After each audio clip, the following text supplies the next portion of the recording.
નમસ્તે બાળ મિત્રો, શ્રી વલ્લભી વિદ્યાપીઠ ઓનલાઈન ક્લાસમાં આપનું સ્વાગત છે.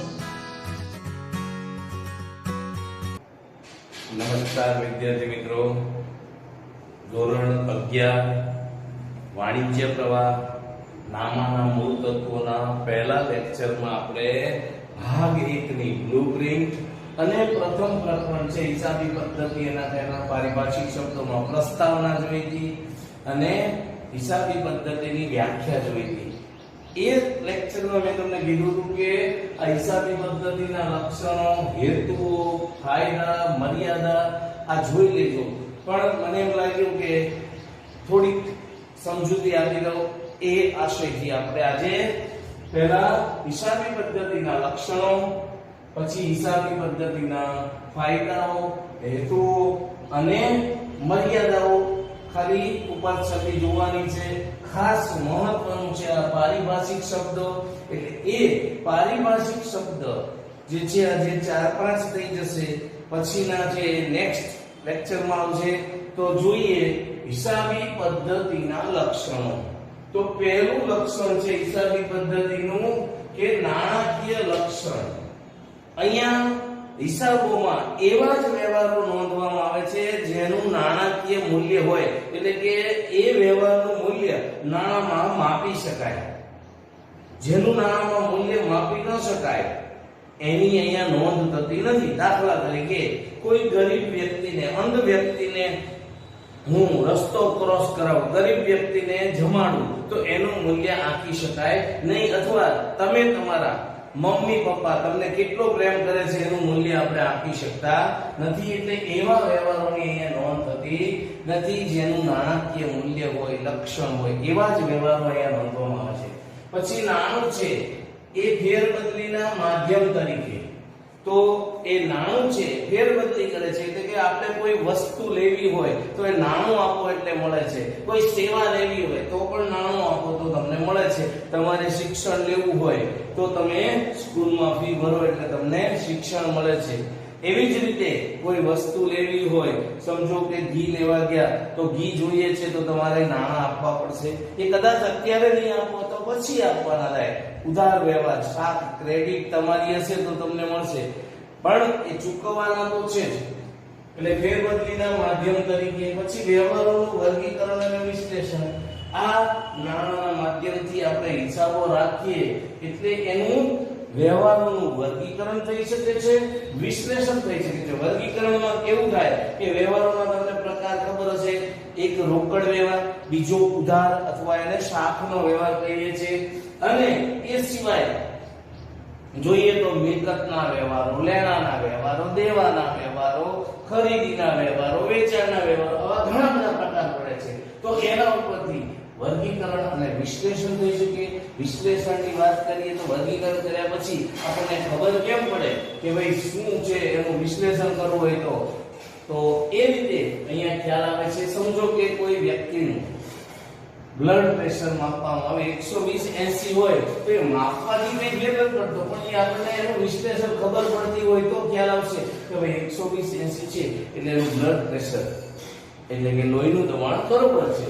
એમ આપણને કોઈ વ્યવહાર થયો, એ વ્યવહાર હું તમને એમ કહું મેં 5 લાખ રૂપિયાનો વેપાર કર્યો, પણ એ 5 લાખ રૂપિયાના વેપારમાં કમાણો હોય કઈ નહીં તો એ વ્યવહારની કોઈ વેલ્યુ છે નહીં. એટલે 5 લાખનો વેપાર કર્યો સામે 1 લાખ રૂપિયા કમાણા હોય તો એનું મહત્વ છે. એ ખ્યાલ આવે છે એટલે વિશ્લેષણ ખ્યાલ. પછી એ જ રીતે વ્યવહારનું અર્થઘટન થઈ શકે. આ વ્યવહાર ઉપરથી આપણને કોની પાસેથી કેટલા પૈસા લેવાના છે, કોને કેટલા દેવાના છે, કેટલી ખરીદી કરી, કેટલી મિલકત છે, આ બધું આપણે વ્યવહારોનું અર્થઘટન કરી શકીએ છીએ કે ભાઈ આ વ્યવહારથી શું થશે. પછી એવી જ રીતે જો તો જથ્થાત્મક માહિતી. કોઈ પણ હિસાબી પદ્ધતિમાં તમે વ્યવહાર લખો છો તો એ માહિતી કેવી હોય છે? જથ્થાત્મક. જથ્થાત્મક એટલે આપણે જે વિગત લખીએ છીએ જથ્થામાં દર્શાવીએ છીએ કે ભાઈ 5 લાખની ખરીદી કરી, 2 લાખનું વેચાણ કર્યું, 15 લાખની મિલકત છે. આવા બધી જે વિગતો છે જથ્થામાં દર્શાવાય છે. દાખલા તરીકે 5 લાખનું કેમિકલ ખરીદ્યું, અથવા તો 2000 લીટર કેમિકલ ખરીદ્યું, અથવા તો 100 ગ્રામ સોનું ખરીદ્યું. આ જથ્થામાં દર્શાવવામાં આવે છે. પછી આ માહિતી ઉપરથી આપણને આર્થિક નિર્ણય લેવો હોય તો એ આર્થિક નિર્ણય લેવામાં મદદરૂપ થાય છે. સમજો કે હું ખરીદી કરું, એમનેમ ખરીદી કરે જાઉં, 25-50 લાખ રૂપિયાની ખરીદી કરું અને માલ ભેગો થાય. હવે સીઝન પતવા આવી હોય, સીઝનનો એન્ડ આવે, તો આ ખરીદી કરી એના ઉપરથી હવે નિર્ણય લેવો હોય તો શું નિર્ણય લઈ શકાય કે ભાઈ હવે ખરીદી ઓછી કરો અથવા બંધ કરી દો. જ્યાં સુધી આ જે માલ જથ્થો ભેગો થઈ ગયો છે એ વેચાઈ ન જાય ત્યાં સુધી આપણે શું કરવું પડે? ખરીદી બંધ કરવી પડે અથવા ઓછી કરવી પડે. એટલે અને એ વેચવા માટે આપણે નિર્ણય લેવો હોય તો સમજો કે તૈયાર માલનો જથ્થો પણ આપણી પાસે ભેગો થઈ ગયો. હવે દર મહિને આપણે 10,000 એકમ વેચતા હોય અને આ મહિને 2 લાખ એકમો ભેગા થઈ ગયા. હવે 10 લાખ એકમો જ આપણે વેચી શકાય છે અને આપણી પાસે 2 લાખ એકમો ભેગા થઈ ગયા. આવતો મહિનો સીઝન છે, સીઝન આવે છે, પણ એમાં પણ 40-50,000 60,000 લાખ એકમ જ વેચાયેલ છે. તો એનો મતલબ એવો થયો કે 1 લાખ એકમ આપણી પાસે વધારાના છે. તો એ 1 લાખ એકમ વેચવા માટે આપણે પોલિસી બનાવવી પડશે. તો શું પોલિસી બનાવવી પડે? તો એ વેચાણ વધારવું પડે. તો વેચાણ વધારવા શું કરવું પડે? ભાવ ઘટાડવો પડે. કોઈ સેલ આકર્ષક સ્કીમ રાખવી પડે, જૂનાના બદલામાં નવું, કે આવી કોઈ પણ સ્કીમ કરવાથી આપણને ખ્યાલ આવશે. એટલે આ રીતે આપણે હિસાબી પદ્ધતિથી આર્થિક નિર્ણયો પણ લઈ શકીએ છીએ. પછી આ ઐતિહાસિક માહિતી છે. નામું લખવામાં આવે છે એ કયા વ્યવહારોનું લખાય છે? જે બની ગયા છે, જે પૂરા થઈ ગયા છે એવા, એટલે કે ભૂતકાળની માહિતી. ભૂતકાળ છે ઐતિહાસિક માહિતી દર્શાવે છે. અહીંયા આપણે એવું નથી વિચારતા કે ભાઈ આવતા વર્ષે ઋષભ મારી પાસેથી 5 લાખનો માલ લઈ જશે, આવતા મહિને મારી પાસેથી આ કોઈ, એનું નામું લખી નાખતા નથી. એ લઈ જાય ત્યારે લખવામાં આવે છે અથવા વેચાણ કરીએ ત્યારે લખવામાં આવે છે. એટલે આ જે માહિતી છે કેવી છે? ઐતિહાસિક માહિતી છે. એટલે કે જે બનાવ બની ગયા છે, ભવિષ્યમાં શું થશે એની આપણે કોઈ નોંધ કરતા નથી. ભવિષ્યમાં આટલું વેચાણ કરશું, ભવિષ્યમાં આમ કરશું, એવું કોઈ નથી કરતા. તો આ થઈ વાત હિસાબી પદ્ધતિના લક્ષણો. તો હવે હિસાબી પદ્ધતિના હેતુઓ જોઈએ. તો આપણને બધાને ખબર છે કે કોઈ પણ આપણે કાર્ય કરીએ છીએ એ કાર્ય સહેતુક જ હોય છે. આપણે કોઈ હેતુ વગરનું કોઈ કામ કરતા નથી. અને હેતુ વગર તમે એમનેમ આડેધડ ફાંફા મારો અથવા આમથી આમ ફરશો તો એની પણ કોઈ કિંમત નથી. એટલે હેતુ આપણો હોવો જોઈએ. તો પહેલો હેતુ છે આ નામા પદ્ધતિનો, હિસાબી પદ્ધતિનો પહેલો હેતુ છે કે કાયમી નોંધ રાખવા માટે. હવે કોઈ વ્યક્તિને મેં ઉધાર માલ વેચ્યો, 10, 15, 20, 25, 50 જણા મારી પાસેથી ઉધાર માલ ખરીદી કરી જાય છે. તો હવે એ 10, 15, 20, 25, 50 માણસોનું જે નોંધ છે એ મારે યાદ રાખવી મુશ્કેલ છે. એ દરેક વ્યવહારની નોંધ યાદ રાખવી મુશ્કેલ છે. એટલે એ મુશ્કેલી દૂર કરવા માટે આપણે નામું લખીએ છીએ. અને કદાચ મુશ્કેલ ના હોય, સમજો કે આપણને યાદ પણ રહી જાય, તો પણ આપણે કોઈને દર્શાવી શકતા નથી કે ભાઈ મારા મગજમાં આ લખેલું છે કે ભાઈ આ વ્યક્તિને મેં 5 લાખનો માલ વેચ્યો હતો.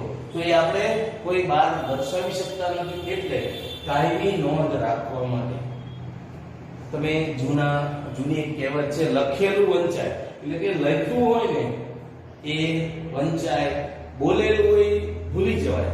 કોકને આપણે 2-4 ગાળો દીધી હોય તો એમાં એ યાદગીરી ન રહે, પણ તમે લેખિતમાં ગાળો દીધી હોય તો એ સાબિતી તરીકે રહી શકે આપણી પાસે. એટલે એવી જ રીતે આ કાયમી નોંધ છે એ પહેલો હેતુ છે. બીજો હેતુ છે દરેક વ્યવહારની હિસાબી અસર જાણવા માટે. તો કોઈ પણ વ્યવહાર થાય એટલે એની હિસાબી અસર આપણે જાણવાની હોય છે. જો હિસાબી અસર જાણીએ નહીં તો એનો કોઈ મતલબ નથી. કોઈ વ્યક્તિને આપણે પાસેથી માલ ખરીદીએ અને પૈસા દીધે રાખીએ પણ હિસાબ ન કરીએ તો એ હિસાબી વ્યવહારની એના કારણે શું અસર થશે? સમજો કે મેં 50,000 ની ખરીદી કરી, 20,000 રોકડા આપ્યા, પાછો બીજો 30,000 નો માલ ખરીદ્યો તો ઓલરેડી 30,000 દેવાના હતા અને 30,000 અત્યારે બીજો માલ ખરીદ્યો એટલે આપણે 60,000 રૂપિયા દેવાના છે. એ જ વસ્તુ કોઈને માલ વેચીએ તો પણ આપણને ખબર પડે એટલે કે દરેક વ્યવહારના કારણે હિસાબી અસર શું થશે. અથવા આપણે 50,000 નો માલ વેચ્યો તો એ 50,000 નો માલ વેચતા એની કિંમત હતી 40,000, 10,000 રૂપિયા નફો થયો. એટલે એ હિસાબી વ્યવહારની અસર જાણવા માટે પછી અસર કરતા પરિબળોની જાણકારી. તો હમણાં મેં ઉપર કીધું એમ કે કયું પરિબળ આને અસર કરે છે, એના કારણે શું થશે. મેં હમણાં આગળ ઉપર કીધું એમ કે 50,000 નો માલ વેચ્યો, 40,000 રૂપિયાની કિંમત હતી તો 40,000 રૂપિયા માલ ગયો, રોકડા આવ્યા 50,000 તો 10,000 એ હિસાબની નોંધ કરવી પડે. 10,000 નફો છે. એ રીતે અસર કરતા જે કોઈ પરિબળો છે એના કારણે આપણે વેચાણ કરીએ તો ઉધાર માલ વેચ્યો હોય તો એ દેવાદારો વધશે અને જો ખરીદી ઉધાર કરી હોય તો લેણદારો વધશે. આ રીતે દરેક વ્યવહારની નોંધ કરવામાં આવે છે. એટલે અસર કરતા પરિબળોની આપણને માહિતી મળે છે. પછી એ જ રીતે સૌથી અગત્યનો મહત્વનો મુદ્દો છે કે કરવેરાની જવાબદારી નક્કી કરવા માટે કેન્દ્રીય સરકારનો આ કરવેરો છે અથવા રાજ્ય સરકારનો કોઈ કરવેરો ભરવાનો હોય તો એ કરવેરો કેવી રીતે ભરવો. એમનામ આપણે કોઈ વ્યવહાર કરે જ જઈએ, કોઈ નોંધ ન રાખી હોય તો સરકાર એમ કે ભાઈ તમે આટલા લાખોનો માલ વેચાણ કરો છો, અમને ટેક્સ આપો. તો કેવી રીતે ટેક્સ આપો. આપણી પાસે આ ખરીદી વેચાણની ખર્ચાની આવકની બધી વિગતો હોય તો આપણને ખબર પડશે કે ભાઈ આટલો ટેક્સ આવશે. આપણને ગવર્નમેન્ટના જે રૂલ્સ એન્ડ રેગ્યુલેશન છે એ મુજબ આપણને ખ્યાલ આવશે કે ભાઈ આ વર્ષે આપણે 25 લાખ રૂપિયા કમાણા તો એ 25 લાખ સામે 2 લાખ રૂપિયા જેવો કે 3 લાખ રૂપિયા જેવો કર આવે છે. તો એ કર ઓછો ભરવો હોય તો એના માટે રોકાણ કરવું અથવા કેટલો આવશે એ નક્કી કરવા માટે પણ આ માહિતી ઉપયોગી છે. પછી દેવાનું પ્રમાણ. હમણાં મેં ચર્ચા કરી કે આપણે ઉધાર ખરીદી કરી રાખીએ તો એનો કોઈ મતલબ નથી, પણ એની સામે આપણે એ જે વ્યક્તિ પાસેથી ઉધાર ખરીદી કરી એ વ્યક્તિને દેવા પણ જોઈએ. એટલે નાણાં જે ખરીદીના ચૂકવણી બાકી છે એ કરવાની હોય. એટલે કે એ દેવાનું પ્રમાણ છે કે ભાઈ કેટલું હતું. સમજો કે આપણે ધંધો શરૂ કરીએ અને દેવું 2 લાખ રૂપિયા હતું અને ધંધો જામ્યો નથી અને છતાંય આપણે 5 લાખનું દેવું થઈ ગયું અને હાથમાં રોકડ ઓછી છે તો આ દેવાનું પ્રમાણ વધુ કહેવાય. એટલે એ પ્રમાણ ઘટાડવા માટે એટલે કે ઓછું કરવા માટે પણ આપણે આ માહિતી મળે છે. પછી એનાથી ઊંધું લેણાનું પ્રમાણ. આપણે કોઈ પણ વ્યક્તિને ઉધાર માલ વેચીએ, શાક પર માલ વેચીએ અથવા સેવા આપી હોય તો એની બદલની જે રકમ લેવાની છે તો એને લેણું કહેવાય છે. તો એ લેણાનું પ્રમાણ પણ કેટલું છે એ જાણવું જોઈએ. એમને આપણે વેચાણ કરી રાખીએ અને ઉઘરાણી ન થાય તો એનું કોઈ મહત્વ નથી. એટલે આ લેણાનું પ્રમાણ જાણવું હોય તો પણ ખબર પડે. એમને આપણે ઉધાર માલ વેચી દઈએ અને હપ્તા ઉપર વેચાણ કરવા મળીએ એટલે લોકો ખરીદવા વાળા તો મળી જ જશે, પણ આપણી પાસે નાણાં કેટલા આવે છે એ મહત્વનું છે. પછી 7મું લક્ષણ છે, 7મો હેતુ છે ધંધાની નફાકારકતા માપવા. હવે જે ધંધો છે એ ધંધો આપણે કરીએ છીએ એનો એક મેઇન હેતુ એ જ હોય છે કે નફો કમાવાનો. પછી ન થાય નફો એ વસ્તુ અલગ છે. અમુક લોકોની વૃત્તિ એવી હોય છે નફાખોરી કરવાની, એ વસ્તુ અલગ છે. પણ મેઇન આશય આપણો નફો કમાવાનો હોય છે. તો એ નફાકારકતા કેટલી છે તે જોવા માટે, માપવા માટે પણ આ હિસાબી પદ્ધતિ ઉપયોગી છે. એટલે નફાકારકતા માપવા માટે પણ આ ઉપયોગી છે. પછી ધંધાની આર્થિક સ્થિતિ જાણવા માટે. ધંધાની આર્થિક સ્થિતિ કેવી છે એટલે કે મિલકતો કેટલી છે, દેવું કેટલું છે, લેણું કેટલું છે, પછી મૂડી કેટલી છે. આ બધી જ વિગતો ઉપરથી આપણને આર્થિક સ્થિતિ ખ્યાલ આવશે. બે વ્યક્તિ છે, એક વ્યક્તિ પાસે 25 લાખની મૂડી છે અને બીજા વ્યક્તિ પાસે 50 લાખની મૂડી છે. તો તમને એમ થાય કે 50 લાખની મૂડી છે એટલે સારો કહેવાય. ના, 50 લાખની મૂડી છે એની સામે એને 60 લાખનું દેવું છે. જ્યારે 25 લાખની મૂડી છે એ વ્યક્તિ પાસે ફક્ત 20 લાખનું જ દેવું છે, તો એની પાસે 5 લાખ મૂડી પડી રહેશે. જ્યારે ઓલા વ્યક્તિ પાસે 50 લાખની મૂડી છે પણ સામે દેવું 60 લાખનું છે એટલે 10 લાખ એ માઈનસમાં ચાલે છે, દેવું છે વધારે. એટલે આ રીતે આર્થિક સ્થિતિ જાણવા માટે પણ આપણને આ ઉપયોગી છે.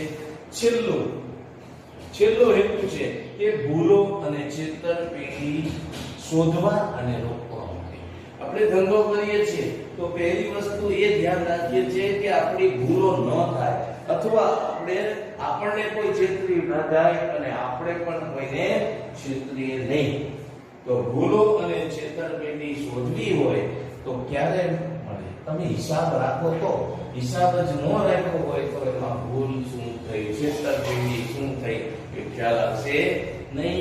એટલે ભૂલો અને છેતરપિંડી શોધવા અને એને રોકવા માટે, તો એ રોકવા માટે પણ આ તમે લખો તો ખ્યાલ આવશે, હિસાબ જ ન રાખો તો ખ્યાલ આવશે નહીં. એટલે આ થઈ વાત હિસાબી પદ્ધતિના લક્ષણો. પછી આપણે હેતુઓ જોયા. હવે આ હિસાબી પદ્ધતિ છે એના ફાયદા જોઈએ. તો આપણને ખબર છે કે ફાયદા હોય તો જ આપણે કોઈ કામ કરીએ છીએ, ફાયદા વગર કોઈ કામ કરતા નથી. તો પહેલો ફાયદો છે કે હિસાબી માહિતીની ઉપલબ્ધતા. જે કઈ માહિતી આપણે જોઈએ છે, ઉપલબ્ધતા એટલે જોઈએ છે મળી રહે, જ્યારે જોઈએ ત્યારે મળી રહે એટલા માટે આપણે નામો લખીએ છીએ. અને લખેલું હોય તો વંચાય, લખેલું હોય તો બતાવી શકાય, લખેલું હોય તો એની ડુપ્લિકેટ કરી શકાય, પણ મગજમાં છે એનું કોઈ ડુપ્લિકેટ થતું નથી.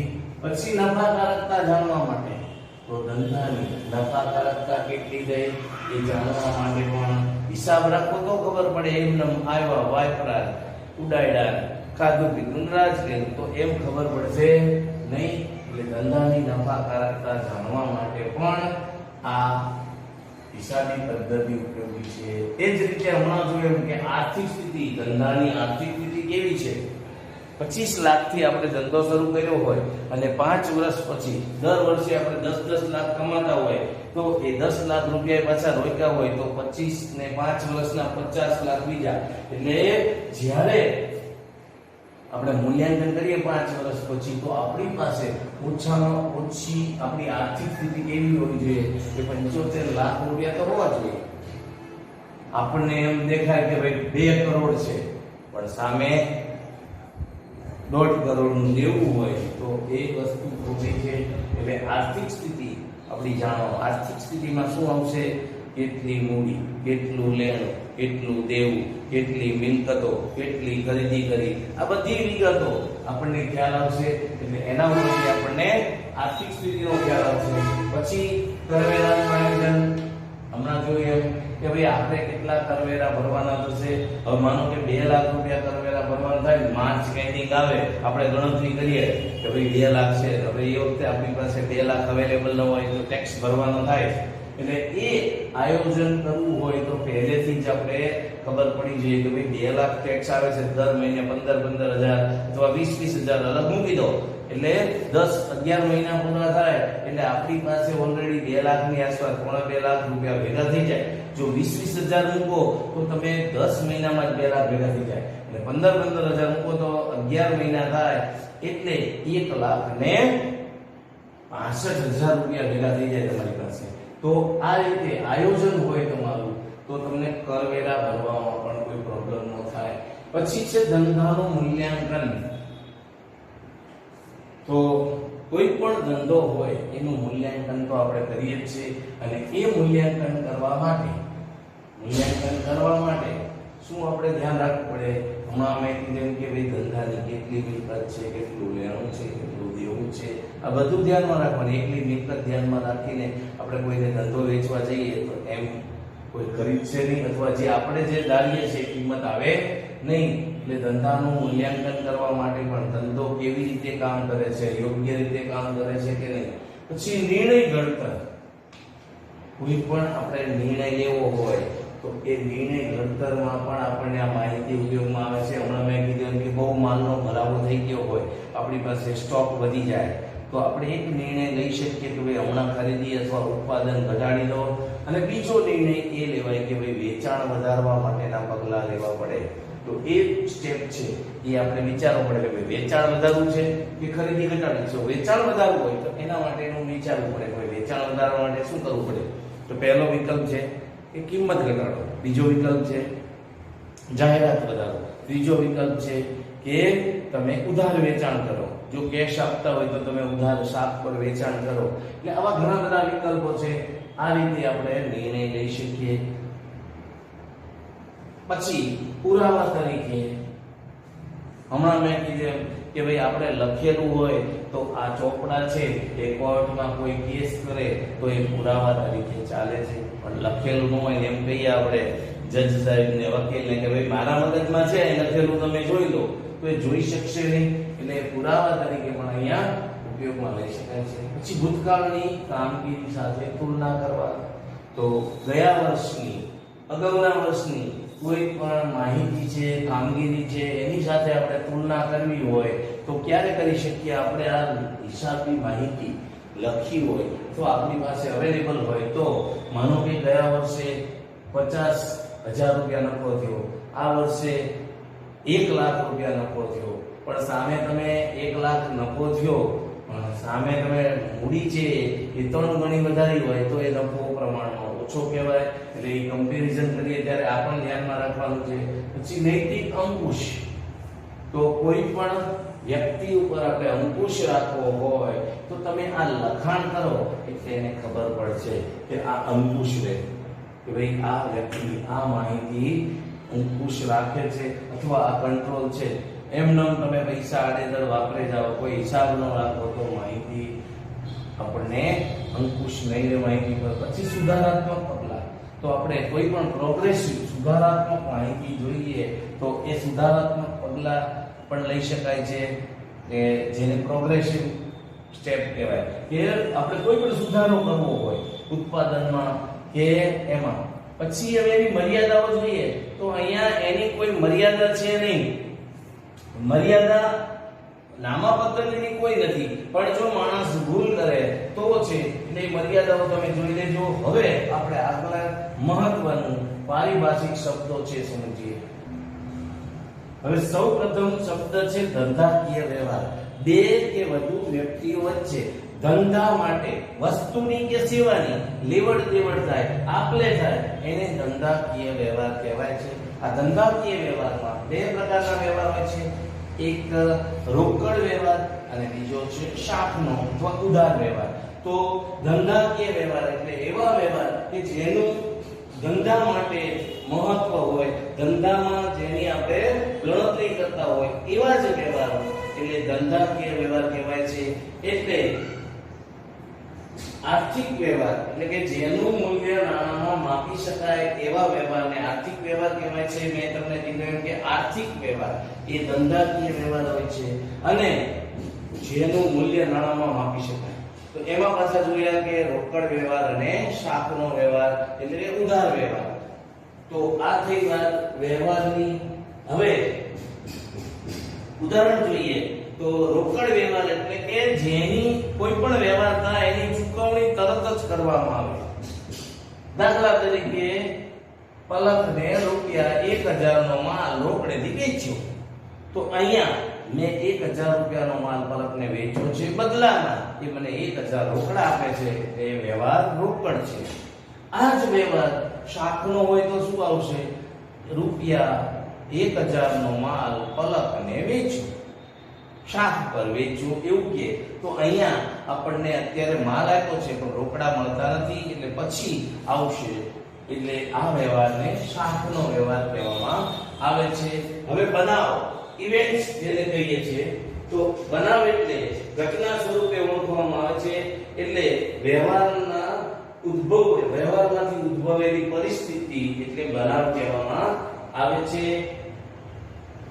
અને વ્યવહારની પોતાની આગવી લાક્ષણિકતા છે જેને આપણે ઉપર અભ્યાસ કર્યો. તો ટૂંકમાં વ્યવહાર એ ધંધામાં કરવામાં આવેલું કૃત્ય છે, જ્યારે ઘટના એ ધંધાના વ્યવહારમાંથી ઉદ્ભવતી પરિસ્થિતિ અથવા વ્યવહારનું પરિણામ છે. તો બરાબર એટલે શું? જે આ વ્યવહાર થયો એ વ્યવહારના કારણે શું પરિસ્થિતિ થઈ એ છે. ત્રીજો સૌથી મહત્વનો શબ્દ મૂડી, કેપિટલ, જેને પૂંજી પણ જૂના પુસ્તકમાં કહેવામાં આવતું. તો ધંધાનો માલિક ધંધામાં જે કઈ માલ, મિલકત, રોકડ રકમ રોકે છે તેને માલિકની મૂડી કહેવામાં આવે છે. શું કીધું? ધંધાનો માલિક ધંધામાં માલ, મિલકત, રોકડ રકમ જે કઈ રોકે છે એને માલિકની મૂડી કહેવામાં આવે છે. મૂડી એ વ્યક્તિ પ્રકારનું ખાતું છે. મૂડી ખાતાની મોટા ભાગે હંમેશા જમા બાકી હોય છે. મૂડી એ વ્યક્તિ પ્રકારનું ખાતું છે. કોનું ખાતું છે? મૂડી, માલિકની મૂડી. એટલે માલિક કોણ છે? તો વ્યક્તિ. અને મૂડી ખાતાની જમા બાકી હોય છે. હવે એનાથી વિરુદ્ધ છે ઉપાડ. તો ધંધાનો માલિક ધંધામાંથી અંગત વ્યવહાર માટે, અંગત વપરાશ માટે ધંધામાંથી માલ, મિલકત, રોકડ કોઈ લઈ જાય તો તેને માલિકનો ઉપાડ કહેવાય છે. ઉપાડ એ ઉધાર બાકી દર્શાવે છે અને ઉપાડ પણ વ્યક્તિ પ્રકારનું ખાતું છે. ઉપાડ ખાતું એ પણ વ્યક્તિ પ્રકારનું ખાતું છે અને ઉપાડ ખાતાની હંમેશા ઉધાર બાકી હોય છે.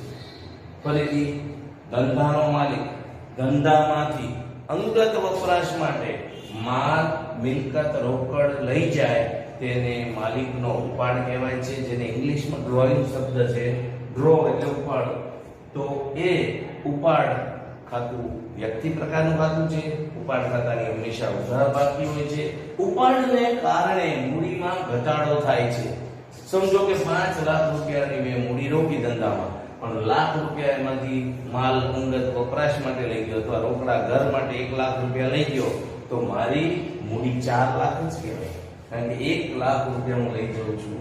તો એવી રીતે જવાબદારી, તો જવાબદારી એટલે ધંધાનું દેવું, એટલે કે ધંધાએ ચૂકવવાની બાકી ઉધાર ખરીદેલ માલ, મિલકત કે સેવાની જે ચૂકવણી છે એ ચૂકવવા પાત્ર રકમ છે અથવા આપણે કોઈની પાસે ઉછીની લીધેલી રકમ છે એ જે ચૂકવવાના બાકી હોય એને જવાબદારી કહેવામાં આવે છે. સમજો કે મેં મનીષા પાસેથી 5 લાખનો માલ ઉધાર ખરીદ્યો તો એ 5 લાખ રૂપિયા એ મારી જવાબદારી છે, મારે ચૂકવવાના બાકી છે.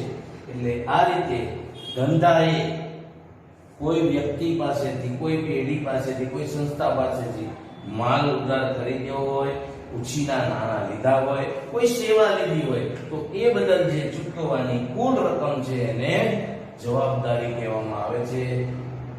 આ રીતે અહીંયા પારિભાષિક શબ્દો 5 પૂરા થયા. આગળના શબ્દો છે પછીના લેક્ચરમાં.